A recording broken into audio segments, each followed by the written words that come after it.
প্রায় 2,70,000 হজ যাত্রীকে মক্কায় প্রবেশ করতে দেয়নি সৌদি কর্তৃপক্ষ।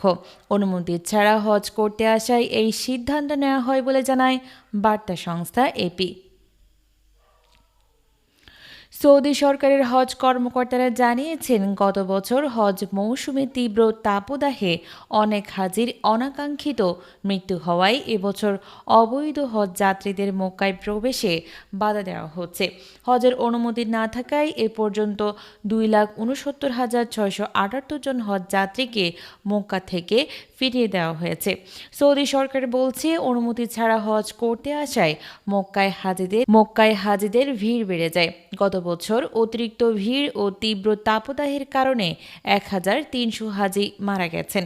এবছর যেন এমন অনাকাঙ্ক্ষিত মৃত্যু না ঘটে তাই ভিড় কমানোর চেষ্টা করা হচ্ছে এবং অবৈধ হজ যাত্রীদের মক্কায় প্রবেশে বাধা দেওয়া হচ্ছে।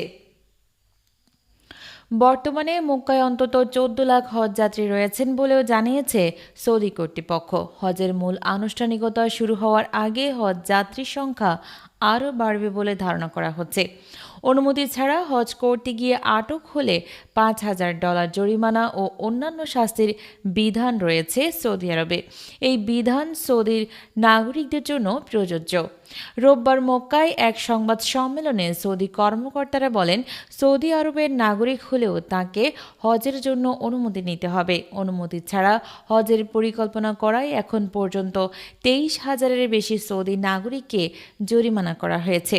এছাড়া 400টি হজ কোম্পানির লাইসেন্স বাতিল করা হয়েছে।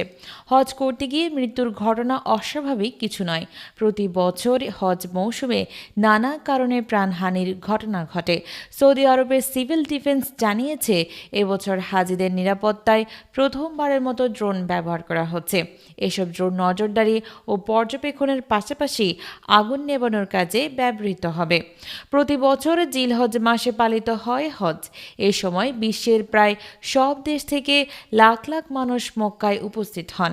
হজের বেশ কিছু নিয়ম নীতি আছে যা হজ যাত্রীরা ধাপে ধাপে পালন করেন।